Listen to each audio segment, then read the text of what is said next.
I never believed a house could breathe. I never believed walls could watch, or that silence could hold memories like fingerprints. But the night I returned to my childhood home, I realized everything I thought I knew about life, family, and truth was a lie. I was 23, living alone in a small apartment far from the past I'd tried to bury. My father and I hadn't spoken in years. And then the letter arrived, slipped quietly under my door like a whisper I didn't want to hear.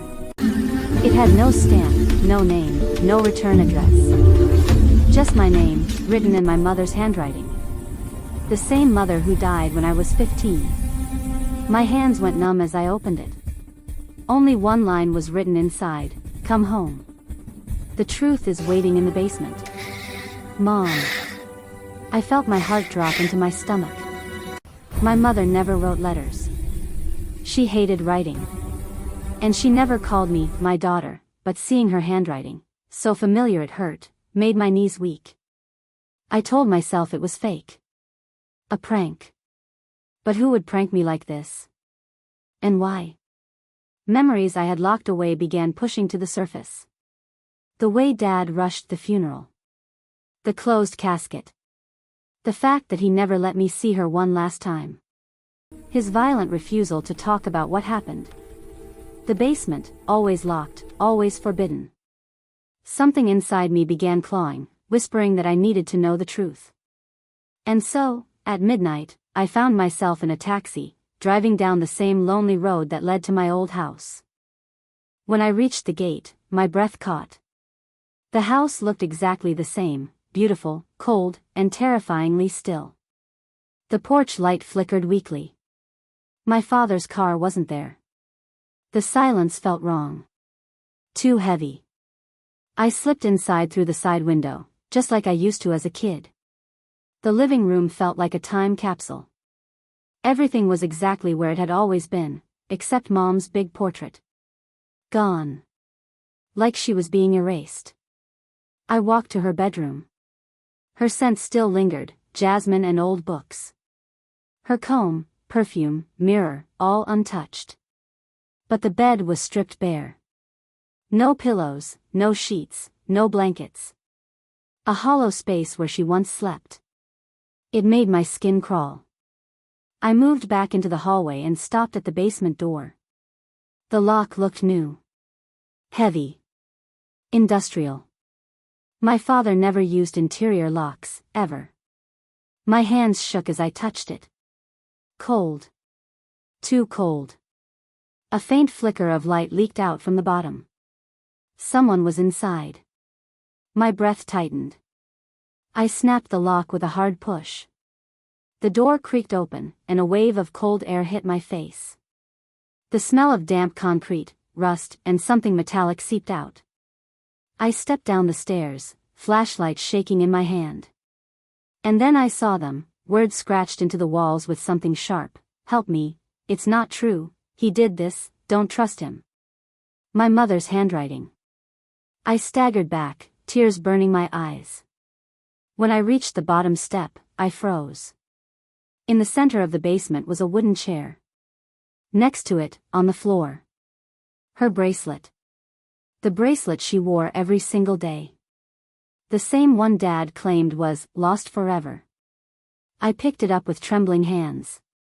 It was freezing cold. And then I heard it. "Ria." A whisper. My mother's voice. Right behind me. I spun around, nothing. Only shadows. "Mom?" I whispered. Silence. I took one step back. The basement door slammed shut. I screamed and rushed up the stairs. I pulled the handle, punched the wood, kicked the frame, but it wouldn't budge. Then footsteps echoed from above. Slow. Heavy. Coming down the stairs. My hands froze on the doorknob. The footsteps stopped 3 steps from the bottom. When I lifted my flashlight, I saw him. My father. Standing still. Eyes dark. Face blank. Like he had been waiting for me. He didn't speak. Didn't blink. just stared at me with those hollow eyes. And suddenly, I understood. Mom didn't warn me about the basement. She warned me about him. He stepped closer. Instinct took over. I ran deeper into the basement. My flashlight flickered. Dad's footsteps followed slowly, like he enjoyed the chase. My breath echoed in the cold air as I ducked behind old cabinets. His voice finally came, low, calm, chilling. You shouldn't have come back. My chest tightened with fear. Where is Mom? I cried. He laughed, the kind of laugh that doesn't belong to a human being. You still don't understand. After all these years. I backed away until my shoulders hit the wall. My flashlight flickered violently. Dad, what did you do to her? His expression twisted. She wouldn't listen. She kept digging. Just like you. He took one step closer. Curiosity can be dangerous. I wanted to scream, but terror strangled my voice. Then a faint knock echoed behind me. I whipped around. A small door. Hidden behind old boxes. A door I had never seen before. My mother's whisper filled my ears again, Ria, open it. My hands moved on their own. I grabbed the handle. Dad shouted behind me. Don't you dare open that. But I did. The door swung open. The smell hit me first, medicine, dust, and something bitter. Inside was a small room, dimly lit by a dying bulb. And in the corner, a woman. Thin. Fragile. Wrapped in a blanket. Dark hair tangled. Face pale. Eyes full of tears. My mother. Alive. I collapsed. I couldn't breathe. My whole world shattered. Mom?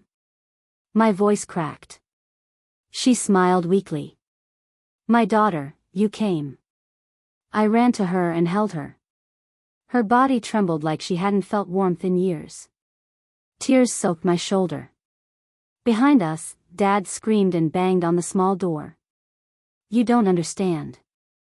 She's sick. She's dangerous. She's lying. Mom's nails dug into my arm. Don't listen to him. He locked me here. He said I was crazy. He killed my freedom, not me. He wanted you to forget me.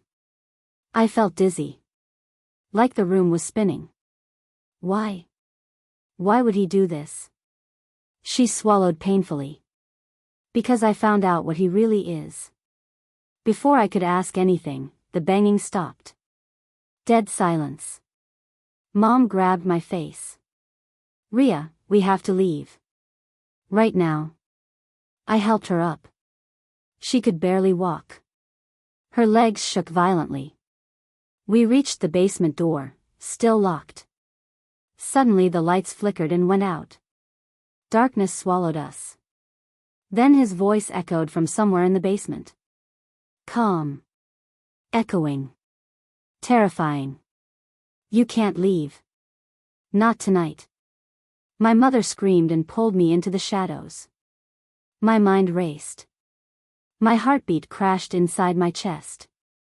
Somewhere behind the furniture, Dad's footsteps grew louder. We hid behind an old wardrobe. Mom pressed her fingers to her lips, signaling me to stay silent. For a moment, everything was quiet. Then Dad spoke. Ria. She's lying to you. Just like before. A chill crawled up my spine. Before? What did that mean? Mom's grip tightened.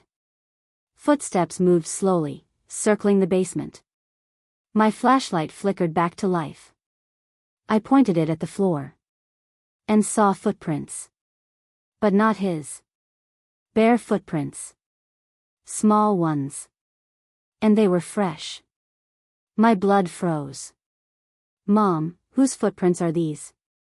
Her breath shook. You weren't supposed to see them. What do you mean? She closed her eyes. You're not our first child, Ria. My heart stopped. What? There was another one.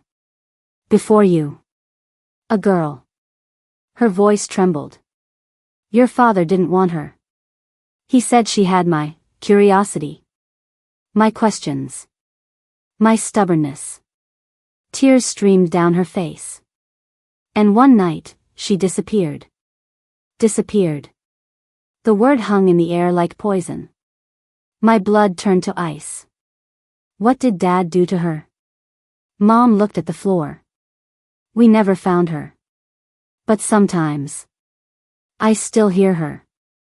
A soft giggle echoed behind us. A child's giggle. I felt my soul leave my body. We turned around slowly. A shadow stood in the corner. Small. Like a child. Its head tilted unnaturally. My flashlight flickered. And the shadow moved. Fast. My mother screamed. I pulled her and ran. Dad roared from the other side of the basement.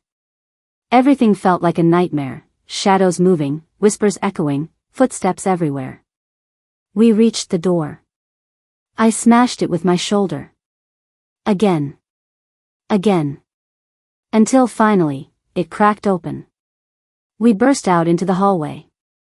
But Dad was right there. He grabbed my arm. You're not taking her. She's my mother. I screamed. He laughed. And she's my wife. You don't know what she's capable of. Mom shoved him. Let her go. He stumbled. I pulled Mom toward the front door. He recovered quickly and charged at us. I reached for the door. It swung open. A small figure stood there. The child.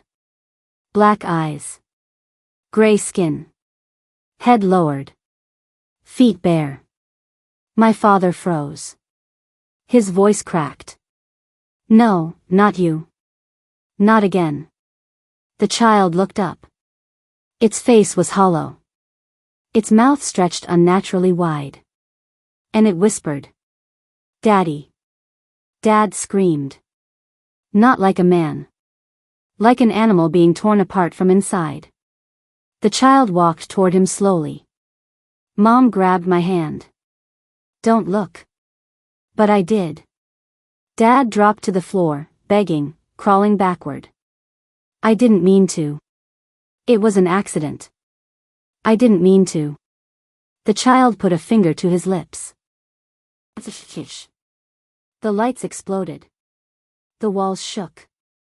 I heard Dad's screams echo down the hallway until, silence. Deep. Heavy. Final. When the lights returned, he was gone. The child was gone. Mom pulled me outside. We ran. We didn't stop until we reached the road, breathless, shaking, alive. She collapsed into my arms. I'm sorry, my love. I should have protected you sooner. I held her tight. We're together now. That's all that matters. She nodded weakly. But as we walked away from the burning house behind us, I noticed something.